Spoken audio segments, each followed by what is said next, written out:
Hi viewers, good morning to all. எல்லோரும் எப்படி இருக்கீங்க? சரி, ஓகே. இன்றைக்கி நம்ம என்ன சாப்டர் எடுத்து பார்க்க போகிறோம் அப்படின்னா, மீ போவ மீ பெரு பொது வகுத்தி, அதாவது இங்கிலீஷில் HCFன்னு சொல்லுவாங்க, ஹையஸ்ட் காமன் ஃபேக்டர். ஸோ இந்த சாப்டரை பற்றி இதில் பேஸ் பண்ணி என்னென்ன கொஷின்ஸ் வரும், எப்படிலாம் நம்ம சால்வ் பண்ணணும் அப்படின்றத பற்றி பார்க்கலாம். ஸோ சப்போர்ட் பண்ணுங்கள் சேனலுக்கு. தேங்க்யூ ஸோ மச் ஃபார் வாட்சிங் first of all. So start பண்ணலாம். 2 பகா எண்களின் மீ போவ அப்படின்னு சொல்லிட்டு நம்ம கொஷின் கேட்டிருக்காங்க. ஸோ இதுக்கு என்ன ஆன்சர் அப்படின்றத நம்ம பிக் பண்ணணும். ஸோ பகா எண்கள் அப்படின்னு அவங்களே சொல்லிட்டாங்க. அப்போ பகு எண்கள் அப்படின்னா ஒன்றுக்கு மேற்பட்ட வகுத்திகளை கொண்டிருக்கும், காரணிகள் இருக்கும். ஸோ பகா எண்கள் 1 மற்றும் அதே நம்பரால் ஒன் அண்ட் இட் செல்ஃப் அப்படின்னு சொல்லுவோம். ஸோ 1 மற்றும் அதே எண்களால் மட்டும் வகுப்படுற எண்களை என்னன்னு சொல்லுவாங்க அப்படின்னா பகா எண்கள்னு சொல்லுவாங்க. ஸோ இவங்க இங்கேயே 2 பகா எண்கள் அப்படின்னு சொல்லிட்டாங்க. ஸோ 2 பகா எண்களின் மீ போவ கண்டிப்பாக என்னவாக தான் இருக்கும் அப்படின்னா நமக்கு ஆன்சர் 1ஆக தான் இருக்கும். இதை எப்போ கொஷின் கேட்டாலும் 2 பகா எண்களின் மீ போவ அப்படின்னு கேட்டாங்கன்னா கண்டிப்பாக அதுக்கான ஆன்சர் நம்பர் 1 மட்டுமே. ஓகேவா? நெக்ஸ்ட்டு பாருங்கள். ஏயின் அடுக்கு கே ப்ளஸ் 1, ஏயின் அடுக்கு கே ப்ளஸ் 5, இதில் கே பிலாங்ஸ் டு என் எனில் இவற்றின் மீ போவ என்ன அப்படின்னு சொல்லி கேட்குறாங்க. ஸோ நமக்கு இங்கே 3 நம்பர் கொடுத்துருக்கா. ஏயின் அடுக்கு கே ப்ளஸ் 1, ஏயின் அடுக்கு கே ப்ளஸ் 5 அப்படின்னு சொல்லிட்டு நமக்கு இங்கே 3 வேல்யூஸ் கொடுத்துருக்காங்க. இதில் ஹையஸ்ட் காமன் ஃபேக்டர் என்ன அப்படின்னு பார்த்தோம் அப்படின்னா எல்லாத்துலேயுமே இருக்கிற ஒரு விஷயமா இருக்கணும். ஸோ இங்கே ஏயின் அடுக்கு கே ப்ளஸ் 0, இங்கே ஏயின் அடுக்கு கே ப்ளஸ் 1, ஏயின் அடுக்கு கே ப்ளஸ் 5 அப்படின்னு எடுத்துக்கிட்டோம் அப்படின்னா இந்த எல்லா நம்பர்ஸ்லையுமே நமக்கு என்ன இருக்குது, ஏயின் அடுக்கு கே அப்படின்ற ஒரு வேல்யூ இருக்குது. ஸோ எல்லா வேல்யூலையும் இருக்கிற காமன் ஃபேக்டரை தான் நம்ம என்ன பண்ணணும் அப்படின்னா பிக் பண்ணி எடுக்கணும் மீ போவாக்கு. Because it is a highest common factor. அதனால் இந்த 3 விஷயத்தில் இருக்க காமன் ஃபேக்டர் என்ன அப்படின்னா ஏயின் அடுக்கு கே. ஸோ ஏயின் அடுக்கு கே அப்படின்றது தான் இதோட ஆன்சர். ஸோ மீ போவ அப்படின்னா நீங்கள் என்ன கான்செப்ட் ஞாபகம் வச்சுக்கணும் அப்படின்னா காமன் ஃபேக்டர் அப்படின்னு நீங்கள் ஞாபகம் வச்சுக்கோங்க. அப்படின்னா நமக்கு எத்தனை நம்பர்ஸ் கொடுத்தாலும் அதில் இருக்க காமன் ஃபேக்டர்ஸை நீ என்ன பண்ணிடலாம், ஈஸியாக எடுத்து நீங்கள் எழுதிடலாம். நெக்ஸ்ட்டு சம் பாருங்கள். தேர்ட் சம் என்ன கொடுத்துருக்கேன் அப்படின்னு, எக்ஸின் அடுக்கு 4 மைனஸ் ஒயின் அடுக்கு 4 மற்றும் எக்ஸ் ஸ்கொயர் மைனஸ் ஒய் ஸ்கொயரின் மீ போவ கண்டுபிடி அப்படின்னு சொல்லி கேட்டிருக்கேன். ஸோ இப்போ இதை சின்னதாக சேஞ்ச் பண்ணி மட்டும் எழுதிக்கிறேன். எப்படின்னு பாருங்கள். எக்ஸின் அடுக்கு 4 மைனஸ் ஒயின் அடுக்கு 4ன்னு கொடுத்துருக்காங்க. இதை எப்படி எழுதிக்கலாம் அப்படின்னா x square the whole square minus y square the whole ஸ்கொயர்னு எழுதிக்கலாம். ஸோ இதோட ஆன்சர் எப்படி இருக்கும் அப்படின்னா a square minus b square ஃபார்மேட்டில் a square plus b square a square minus b square, இவ்வளோதாங்க. அவ்வளோதான், இவ்வளோ எழுதிட்டோமா? ஸோ நெக்ஸ்ட்டு என்ன கொடுத்துருக்காங்க பாருங்கள். எக்ஸ் ஸ்கொயர் மைனஸ் ஒய் ஸ்கொயர்னு கொடுத்துருக்காங்க. So x square minus y square அதை அப்படியே எடுத்து எக்ஸ் ஸ்கொயர் மைனஸ் ஒய் ஸ்கொயர்னு எழுதிக்கோங்க. ஸோ இப்போ இந்த ரெண்டுக்கும் உள்ள காமன் ஃபேக்டர் என்ன இருக்குதுன்னு பாருங்கள். அதாவது எக்ஸின் அடுக்கு 4 மைனஸ் ஒய்யின் அடுக்கு 4 விரிச்சு எழுதும்போது நமக்கு இந்த வேல்யூ கிடைக்கிது. நம்ம கொடுத்துருக்கிற அடுத்த வேல்யூ என்னென்னா x square minus y square. So அந்த வேல்யூ எடுத்து போட்டுக்கிட்டேன். அப்போ இது ரெண்டுக்கும் காமனாக நமக்கு என்ன ஆன்சர் கிடைக்கிது, x square minus y square கிடைக்கிது. ஸோ இது தாங்க இந்த கொஷினுக்கான மீ போவ.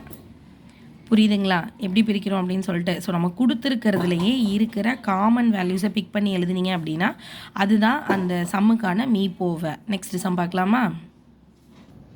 நெக்ஸ்ட் கொஸ்டின் என்ன கொண்டு வந்திருக்கேன் பாருங்கள். 36 9ஆம் வகுப்பு மாணவர்களையும் 48 10ஆம் வகுப்பு மாணவர்களையும் கொண்டு விளையாட்டு திடலில் வகுப்பு வாரியாகவும் சம எண்ணிக்கையிலும் உள்ளவாறு குறைந்தபட்சம் எத்தனை வரிசைகளில் மாணவர்களை நிறுத்த இயலும் அப்படின்னு சொல்லிட்டு நமக்கு ஒரு கொஷின் கேட்டிருக்காங்க. ஒன்றும் இல்லை, இது மீ போவ சம்மந்தப்பட்ட கணக்கு தான். ஸோ ஈஸியாக நீங்கள் என்ன பண்ணிடலாம் அப்படின்னா மீ போவை யூஸ் பண்ணி இதை நம்ம கால்குலேட் பண்ணி முடிச்சிடலாம். ஸோ ஃபஸ்ட்டு நமக்கு ரெண்டு கொடுத்துருக்காங்க. ஸோ 9th கிளாஸில் மொத்தம் 36 மாணவர்கள் இருக்கிறாங்க. 10th கிளாஸில் மொத்தம் 48 மாணவர்கள் இருக்கிறாங்க. இதுக்கு தகுந்த மீ போவை மட்டும் நமக்கு ஃபஸ்ட்டு கண்டுபிடிச்சிக்கலாம். 24 திருப்பி 2ஆல் போட்டோம் அப்படின்னா 12, திருப்பி 3ஆல் போட்டோம் அப்படின்னா 3 9 4 12. ஸோ இதுக்கான மீ போவ. ஸோ 2 டாபிக் நமக்கு தெரிஞ்சிருக்கணும். மீ போவ அப்படின்றது இந்த சைடில் இருக்கிற ஆன்சர்ஸ் மட்டும் பெருக்கி நம்ம கண்டுபிடிக்க வேண்டியது. ஸோ 2 2 4 4 12. ஸோ இது மட்டும் நம்ம கண்டுபிடிச்சோம் அப்படின்னா மீ போவ HCF. ஸோ இந்த ஃபுல் வேல்யூத்தையும் மல்டிபிள் பண்ணி நம்ம எடுத்தோம் அப்படின்னா அது மீ சீம LCM அப்படின்னு சொல்லி மாறிடும். ஸோ இப்போ நம்ம என்ன பண்ண போகிறோம் நெக்ஸ்ட்டு அப்படின்னா மீ போவ என்ன கிடச்சிருக்கு நமக்கு 2 × 2 × 3 இப்போ 4 நான் 3 நமக்கு என்னென்னு கிடச்சிருச்சு 12 அப்படின்னு சொல்லி கிடச்சிருச்சு. ஸோ அப்போ ஒரு வரிசையில் எத்தனை பேர் நிற்க போகிறாங்க அப்படின்னா 12 பேர் நமக்கு ஒரு வரிசையில் நிற்க போகிறாங்க. இங்கே வந்து நம்ம கேட்குற கேள்வி என்ன அப்படின்னா குறைந்தபட்சம் எத்தனை வரிசைகளில் மாணவரை நிறுத்த முடியும் அப்படின்னு சொல்லிட்டு கேட்குறாங்க. அப்போ வந்து நம்ம என்ன கால்குலேட் பண்ணணும் அப்படின்னா மொத்த மாணவர்கள் எத்தனை 9th 10th சேர்த்து மொத்த மாணவர்கள் எத்தனை அப்படின்றத நம்ம கால்குலேட் பண்ணணும். ஸோ 9ஆம் வகுப்பில் 36 பேர் இருக்காங்க, 10ஆம் வகுப்பில் 48 பேர் இருக்காங்க, மொத்தத்தையும் சேர்த்தோம் அப்படின்னா 84 பேர் இருப்பாங்க. அடுத்தது வந்து எத்தனை வரிசைகள் அப்படின்றத கால்குலேட் பண்ண போகிறோம். இப்போ எத்தனை வரிசைகள் 84 பேர் மொத்த மாணவர்கள், ஒரு வரிசையில் எத்தனை பேர் நிற்க போகிறாங்க 12 பேர் நிற்க போகிறாங்க. அப்போ நமக்கு தேவையான ஆன்சர் 7 வரிசைகளில் ஒரு வரிசையில் 12 பேர் விகிதம் 7 வரிசைகளில் நம்ம மாணவர்கள் என்ன பண்ணலாம் அப்படின்னா நிப்பாட்டி வைக்கலாம். இதுதாங்க இந்த கணக்குக்கான ஆன்சர். மீ போவ காண்க அப்படின்னு சொல்லிட்டு இப்படி ஒரு கன்ஃபியூஷனான கொஷின் கொடுத்துருக்காங்கன்னு வச்சுக்கோங்களேன். இதில் வந்து இப்போ வந்து அடுக்கு விதிகள் எல்லாமே வந்து நமக்கு வந்து ப்ரைம் நம்பர்ஸ் அதாவது பகா எண்களாக இருக்குது. இதில் வந்து அடுக்குகள் வச்சு கொடுத்துருக்காங்க. இப்போ இதில் எப்படி மீ போவை கண்டுபிடிக்கிறது அப்படின்னா ஒரு ஃப்ராக்ஷன் ஆஃப் த செகண்டில் முடிச்சிடலாம். இப்போ மீ போவ அப்படின்னு எடுத்துக்கிட்டோம்னா நம்ம என்ன சொன்னோம் எல்லாத்துலேயும் பொதுவாக இருக்கணும் அப்படின்னு சொன்னோம்.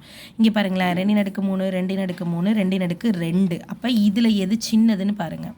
அடுக்குக்குறியில் எது சின்னதாக இருக்குது அப்படின்னா 2/2 சின்னதாக இருக்குது இன்ட்டு. அடுத்தது பாருங்கள் 3 எடுத்துக்கலாமா. இங்கே வந்து 3/2 இருக்குது, இங்கே 3/5 இருக்குது, இங்கே 3 இருக்கா இல்லை.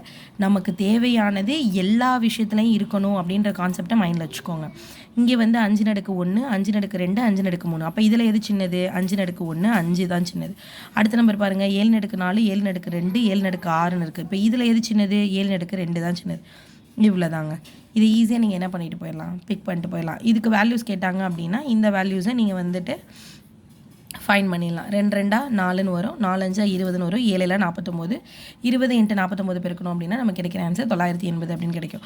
அவங்க எப்படி கேட்டிருக்காங்களோ அதை ஈஸியாக நம்ம என்ன பண்ணிடலாம் எழுதிட்டு போயிடலாம். ஸோ பார்க்குறதுக்கு காம்ப்ளிகேட்டிவாக இருக்கிற சம்ஸ் கூட கான்செப்ட் உங்களுக்கு தெரிஞ்சுது அப்படின்னா ஈஸியாக என்ன பண்ணிடலாம் அதை நீங்கள் வந்துட்டு எழுதிட்டு வந்துடலாம். ஓகேவா. இது மாதிரி கொஷின்ஸ்லாம் வந்து காம்படிட்டிவ் எக்ஸாம்ஸில் அதிகமாக கேட்பாங்க.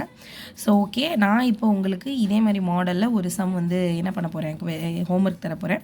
ஸோ நீங்கள் அதை செஞ்சுட்டு கமெண்ட் பாக்ஸில் கமெண்ட் பண்ணுங்கள் எப்படி கிளாஸ் இருந்தது அப்படின்னு சொல்லிட்டு கமெண்ட் பண்ணுங்கள். பிடிச்சிருந்ததுன்னா லைக் பண்ணுங்கள், ஷேர் பண்ணுங்கள், சப்ஸ்கிரைப் பண்ணி நமக்கு சப்போர்ட் பண்ணுங்கள். Thank you so much.